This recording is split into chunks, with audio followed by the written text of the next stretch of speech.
सबसे पहले तो मैं आप सब लोगों को वेलकम कहती हूँ मैं नहाद मोटिवेशनली सेमिनार में, इस सेशन में कि आप लोग अपना कीमती वक्त निकाल के यहाँ पे आए, हमें सुना और हमसे कुछ मोटिवेशनल लिया। मैं अपने सेशन की तरफ जाने से पहले मैं चाहती हूँ कि आपकी तवज्जो पूरी अपनी तरफ करवाऊँ, तो उसके लिए मैं आपकी ब्रेन स्टॉर्मिंग करना चाहती हूँ ताकि आपके माइंड पूरी तरह से मेरी तरफ मुतवज्जो हो जाएँ।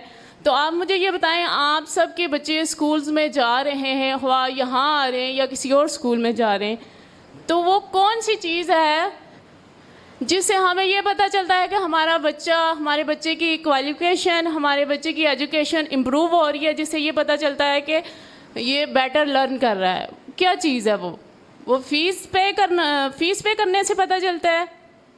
प्लीज़ मुझे बोल के जवाब दीजिएगा कि वो कौन सी चीज़ है। क्या होमवर्क करने से पता चलता है कि हमारे बच्चे की एजुकेशन ठीक हो रही है, या बच्चे का यूनिफॉर्म अच्छा हो तो उससे पता चलेगा? क्या चीज़ है? Please answer me. जी, बच्चों में टेस्ट जो है वो हो तो फिर उससे पता चलता है कि हमारे बच्चों की कारकर्दगी कैसी है, वो पढ़ाई में कैसा जा रहा है। अब से ये क्वेश्चन करने का मकसद ये था कि मैं आपको अपने टॉपिक की तरफ खुद लेके आऊँ, आप लोग खुद अपने टॉपिक की तरफ आओ जिसको मैंने प्रेजेंट करना है। मैंने यहाँ कोई लंबी तकरीरें या आपको बाउंड नहीं करना, आप मेरे साथ बोलिएगा, आपके जो इश्यूज़ हैं आप बताइएगा। तो मेरा टॉपिक है जिसमें मैं आज बात करने जा रही हूँ है कि हम बच्चों को रोज़ाना या हफ्तावार, डेली या वीकली टेस्ट के लिए कैसे प्रिपेयर कर सकते हैं। तो ये सब बताने से पहले मैं आपको ये बताना चाहूँगी कि ये टेस्ट होती क्या चीज़ है। हमें पता होना चाहिए कि ये टेस्ट क्या चीज़ है। टेस्ट एक क्रिटिकल एग्जामिनेशन कंडीशन होती है जो हम बच्चे से डेली बेसिस पे या वीकली बेसिस पे टीचर्स लेते हैं या उसको असाइन करते हैं, उसने घर जाके तैयार करना होता है। हाँ, वो पेरेंट्स की मदद से कर रहा है, ट्यूटर के तौर पे कर रहा है, जैसे भी कर रहा है, ये बच्चे पे जिम्मेदारी आयद होती है कि उसने टेस्ट तैयार करके स्कूल में आना है। और टीचर्स टेस्ट लेके उससे टेस्ट के बाद ये पता चलता है कि जो टीचर ने उसको पढ़ाया उसमें इसने कितना लर्न किया और उसमें कितनी कमी रह गई है। अगर कमी है तो वापस उसको फिर से टेस्ट दिया जाएगा ताकि वो उसको रिफाइन करे। और उसके बाद हम एवेल्युएट करते हैं, उसकी असेसमेंट करते हैं कि ये बच्चा हमारा किस मकाम तक पहुंच गया है। अच्छा, ये सेशन जो मैं करने जा रही हूँ इसके ऑब्जेक्टिव क्या है। इस सेशन के बाद आप जान सकेंगे कि हम अपने बच्चों को रोज़ाना की बेस पे टेस्ट किस तरह तैयार करवाएं। क्रिटिकल एग्जामिनेशन कंडीशन है, ये मैं आपके आगे बयान कर चुकी हूँ। नेक्स्ट ऑब्जेक्टिव भी आपको बता चुकी हूँ, इसका मकसद क्या है। अगर टेस्ट होंगे तो बच्चा अपनी लर्निंग में सही क्वालिफाई कर सकेगा। ये टेस्ट उस्ताज़ा की उस तशख़ीस पर मुनहसिर होती है जो वो उसको टेस्ट चेक करके उसको नंबर दे के देखता है कि आया ये बच्चा, इसने कितना सीखा है, इसको कहाँ पे इम्प्रूवमेंट की ज़रूरत है, इसको कहाँ, ये हम लोग अंदाज़ा लगाते हैं। अच्छा, इसकी इम्पोर्टेंस क्या है? क्या टेस्ट के बगैर बच्चा, मतलब आप फीसिस पे कर रहे हो, उनको यूनिफॉर्म दे रहे हो, उनको लंच बॉक्सेस, उनके मतलब हर चीज़ पूरी कर रहे हो, अगर स्कूल वाले टेस्ट ना लें तो क्या वो बच्चा कामयाब हो सकता है? बिल्कुल भी नहीं। एकेडमिक एबिलिटीज़ हम टेस्ट की वजह से चेक करते हैं। इस टेस्ट की वजह से उस बच्चे को खुद भी अंदाज़ा हो जाता है कि मैंने क्या किया है, उसकी सलाहियतें कितनी हैं, उसकी कमज़ोरियाँ किस चीज़ में ही हैं, उसकी तालीम का मकसद क्या है, उसको पूरा करने के लिए मैंने क्या करना है। तो मुझे छोटे बच्चों को तो इतनी समझ नहीं होती, लेकिन जो बड़े बच्चे होते हैं, जब अचानक से हम उसको नंबर देते हैं, उसने परफॉर्म सही नहीं किया, उसको कम नंबर आ रहे, तो जो समझने वाला बच्चा होता है उसको तो समझ आ जाती है कि मेरे ये मार्क्स बहुत कम हैं, मुझे अगली बार मेहनत करनी चाहिए। तो इससे ना बच्चे का खुद भी अंदाज़ा हो जाता है कि उसने किस तरह काम करना है और क्या करना है। आगे मैं और मेहनत करूं तो हो सकता है मेरा टेस्ट और भी ज़्यादा अच्छा हो। अच्छा, इसकी अहमियत में तालीम की जांच पड़ताल भी हो जाती है। इल्मी जो मौजू होते हैं ना, डे बाय डे अगर बच्चा आज एक टॉपिक पे टेस्ट दे रहा है, दूसरा दूसरे चैप्टर पे दे रहा है, तीसरे दिन तीसरे चैप्टर पे दे रहा है, तो उसके इल्म में भी इजाफा होता है। वो जो चीज़ याद कर रहा है, हो सकता है हम जो चीज़ें याद कर रहे हैं हम भूल जाते हैं, हो सकता है वो बच्चा अपने आखिरी दिन तक याद रखे उसको, हो सकता है उस बच्चे को हमेशा तक वो बातें याद रहें। How we can help our children in test, कि हम टेस्ट में अपने बच्चों के साथ कैसे हेल्प कर सकते हैं। क्या आपका बच्चा ज़बानी टेस्ट तैयार नहीं कर सकता? कोई है ऐसा बंदा जिसको अपने बच्चों की तरफ से मतलब परेशानी होती है कि बच्चे जल्दी से टेस्ट याद नहीं करते, या फिर ऐसा होता है कि वो टेस्ट की तैयारी करते हुए बच्चे इंटरेस्ट नहीं लेते, भाग जाते हैं। अक्सर बच्चे काबू नहीं आते क्योंकि उनका पढ़ाई में इंटरेस्ट नहीं होता। तो है कोई ऐसा बंदा जिसके बच्चे मतलब टेस्ट में परेशानी क्रिएट करें? सबके बच्चे अल्हम्दुलिल्लाह मेरे ख्याल में अच्छा करते हैं, अच्छे टेस्ट देते हैं, लेकिन बाज़ जगह पे ये परेशानी आती है। मुझे लगता है कि मेरी इस सेशन के बाद आपको जो कोई भी परेशानी हुई वो क्लियर हो जाएगी। सबसे पहला काम जो आपको करना है वो डायरी चेक करनी है बच्चे की। आप बच्चे की डायरी चेक करेंगे तो आपको पता होगा कि बच्चे को टेस्ट कौन सा मिला हुआ है और किस डेज़ का है, किस बुक का है। डायरी चेक करना ये बहुत इम्पॉर्टेंट है। अब हमने क्या करना है कि बच्चों को टेस्ट के लिए कैसे तैयार करना है, उसके लिए आपके लिए कुछ टिप्स मैं लाई हूँ कि साइलेंस इन्वायरमेंट होना चाहिए, बिल्कुल साइलेंस इन्वायरमेंट होना चाहिए। ये नहीं कि आप जहाँ पे बच्चे को पढ़ा रहे हो, टेस्ट की तैयारी करवा रहे हो, वहाँ पे पास टीवी लगा हुआ है, वहाँ पे पास एक बंदा कॉल पे बात कर रहा है। अक्सर ऐसे होता है कि बच्चे हम पढ़ने के लिए बिठाते हैं तो उधर से नानी दादी या किसी की कॉल आ जाती है। अच्छा, उन्होंने कहना है जी बेटे से बात करवाओ, बच्चे ने फिर किधर पढ़ना है। तो कोशिश कीजिएगा कि उनके लिए हम उनका पढ़ने का जो माहौल है ना वो थोड़ा सा साइलेंस होना चाहिए। उनकी कॉपी पेंसिल तरतीब दें, उनका मवाद पूरा होना चाहिए। बच्चा बैठेगा पढ़ने के लिए, मामा मेरी कॉपी नहीं है, मामा जी मेरी पेंसिल नहीं है, मामा अब मेरा रेज़र किधर है। आप कोशिश कीजिएगा कि आपकी हर चीज़ बच्चे की अवेल होनी चाहिए, आपकी नज़र में होनी चाहिए। अगर उसके बैग में नहीं है तो आपके पास मौजूद होनी चाहिए। तो सबसे पहले आप ये काम करें कि बच्चे को जो टेस्ट मिला हुआ है वो लाइनें मेमोराइज़ करवाएं और याद करवाने की कोशिश करें, और लफ्ज़ बाय लफ्ज़ अगर उसने याद कर लिया तो फिर उसको लिखे। मैं आगे डीपली इस चीज़ को बयान करूँगी। तो ऐसा करने के लिए ना आप बाज़ बच्चे होते हैं मूडी, चिड़चिड़े, उन्होंने बाज नहीं आना होता। मेरे हैं, आपके हैं, जिसके भी है, हर बच्चे की नेचर ऐसी होती है, उन्होंने बाज नहीं आना। तो हमें क्या करना है, उनको पॉजिटिव रेनफोर्समेंट देनी है। मतलब ये आप पिक्चर्स में देख रहे हैं कि वो बच्ची को स्टार दे रही है। जैसे हम टीचर्स अगर किसी बच्चे ने अच्छा काम किया है तो गुड देते हैं, वेल डन, एक्सीलेंट, तो बच्चा मोटिवेट हो जाता है। बच्चा कहता है कल मैं और अच्छा काम करके आऊँ तो मुझे टीचर और अप्रिशिएट करेंगी। तो प्लीज़ अपने बच्चों को पॉजिटिव रेनफोर्समेंट दें।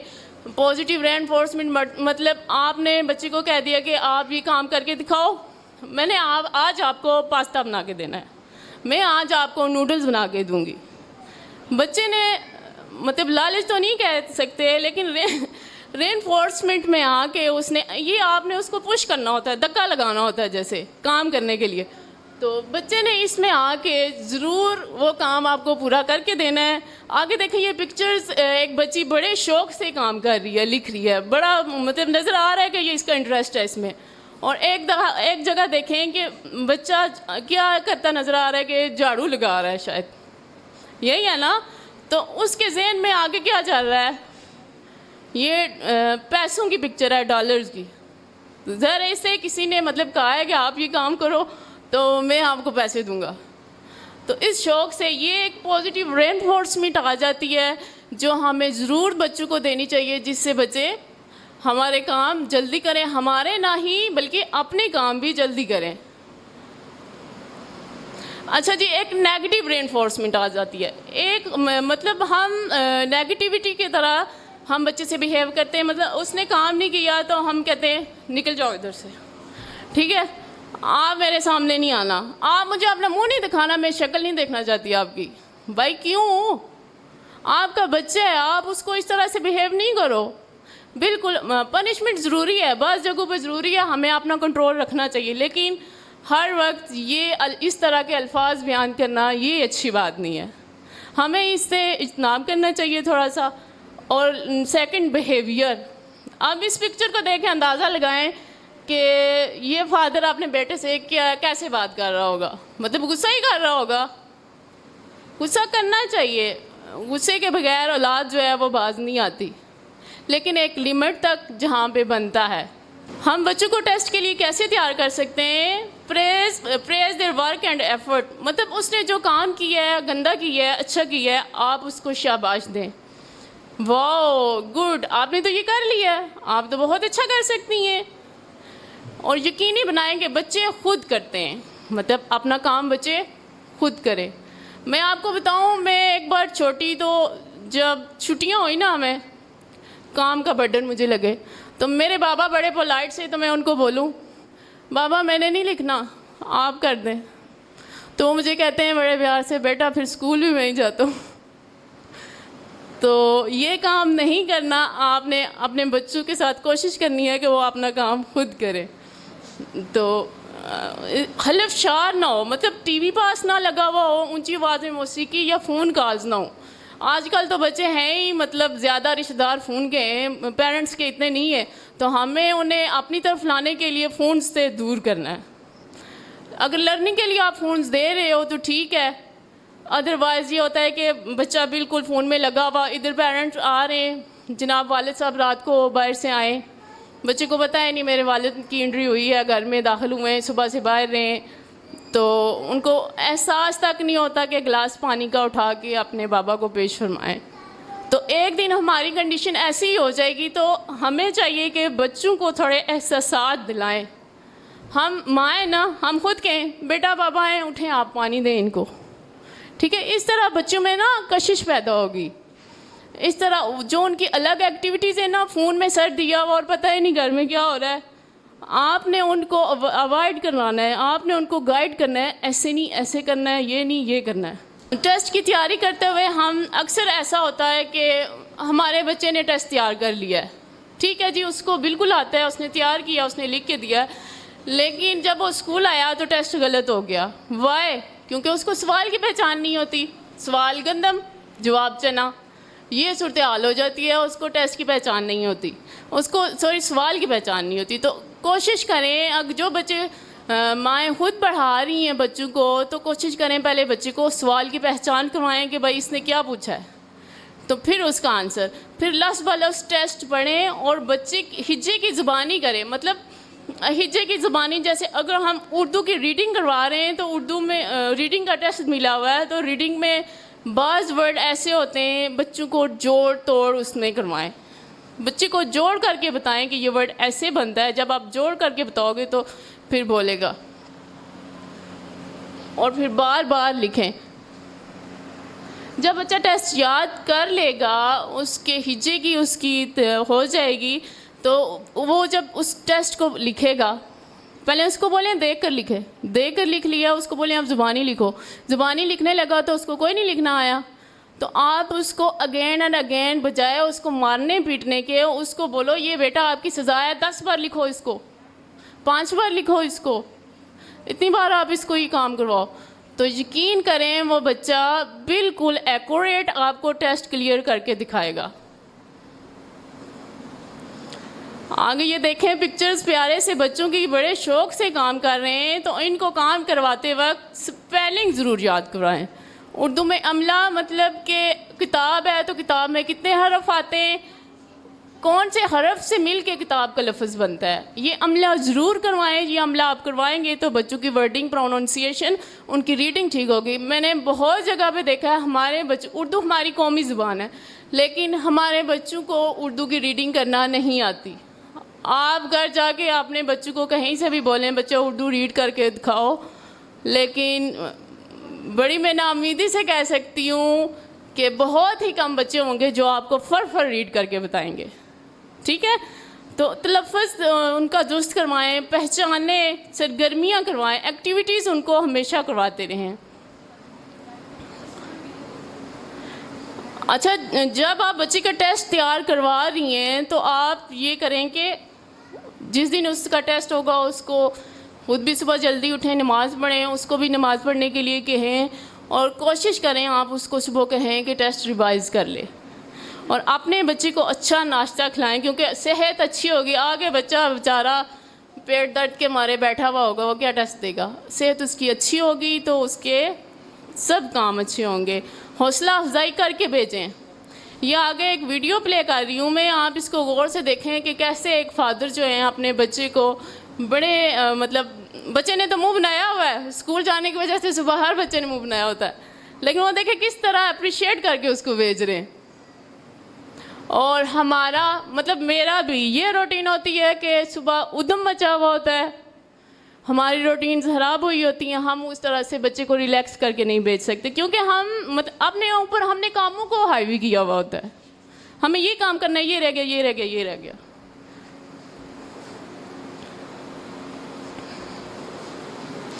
अच्छा, अगर आपके बच्चे ने इम्तहान में ख़राब नंबर लिए तो मज़ीद हासिल करने के लिए उसकी हौसला अफजाई ज़रूर करें। ख़राब नंबर आए तो आपने उसे ये नहीं कहना कि बेटे तुम कुछ नहीं कर सकते, हमें हमेशा कहना चाहिए कि आप सब कुछ कर सकते हैं। यहाँ पे मुझे एक वाक़या याद आ गया, मैं आपको बताती हूँ। ये हमारे टीचर्स ने हमें बात बताई थी, लेकिन उस शख्स का आई एम सॉरी मुझे नाम नहीं याद रहा। मैं आपको बताना चाहती हूँ कि एक माँ थी, अपने बच्चे को स्कूल भेज रही थी, लेकिन वो बच्चा बड़ा ही शरारती मतलब ख़राब किस्म का बच्चा था, उसे बात नहीं सुननी थी। टीचर्स तंग आ गए और प्रिंसिपल्स भी तंग आ गए, बच्चे ने जो नाक में दम कर रखा था पूरे स्कूल को। तो उन्होंने एक दिन मदर को बुलाया, आप आएँ स्कूल में। माँ आती हैं स्कूल में तो कहते हैं कि भाई आई एम सॉरी, हम आपके बच्चे को इस स्कूल में नहीं रख सकते, आपका बच्चा इस तरह है, इस तरह आप अपने बच्चे को ले जाएं। थी तो वो माँ, दुख तो उन्हें हुआ होगा, अपने बेटे बेटी की बात कौन बर्दाश्त करता है या कौन सुनता है, कोई नहीं। अच्छा, चुप करके घर गई हैं तो आगे से बच्चा सवाल करता है कि मामा मुझे स्कूल से क्यों निकाला गया है। अच्छा, बड़े पॉइंट की बात है, आप गौर से सुनिएगा। तो वो माँ उसको क्या कहती हैं, माँ उसको कहती हैं कि बेटा आपके टीचर्स ने कहा है कि आपका बच्चा इतना अच्छा है, पढ़ाई में इतना अच्छा है कि हमारे पास टीचर नहीं है जो उसको पढ़ा सकें, वो मतलब एक्स्ट्रा लेवल का इंटेलिजेंट है। अच्छा, बच्चे ने वो बात दिमाग में ले ली, वो बच्चा बड़ा होकर साइंसदान बना, उसने अपनी बुक लिखी, उसमें ये बात उसने माँ की लिखी, लेकिन जब बड़ा हुआ तो उसे माँ का लिखा हुआ वो जो लेटर उसको टीचर्स ने पेरेंट्स को दिया था कि आपका बच्चा ये है, आप इसको ले जाएं, उस वक्त उसने वो लेटर खोल के देखा, उसमें लिखा हुआ था कि आपका बेटा इंतहाई निकम्मा है। देखें, एक मोटिवेशनल थी ना माँ की, उसे एक लाइन ने उसकी ज़िंदगी बदल दी। सोचें आप कुछ भी कर सकती हैं। अच्छा, टेस्ट तैयार करवा लिए, टेस्ट हो गया बच्चे का, तो उसके बाद हमारी ज़िम्मेदारी ख़त्म नहीं होती, हमने उस टेस्ट को चेक करना है, जो टीचर ने मार्क्स दिए हैं उसको चेक करना है, उसको ऑब्ज़र्व करना है। अगर उसमें गलतियां हैं तो उसको दोबारा हेल्प करें बच्चे की, हो सकता है अगली बार वो अच्छा हो जाए, उसकी असेसमेंट करें, और असेसमेंट अगर अच्छा है तब भी टीचर को ज़रूर फीडबैक दें।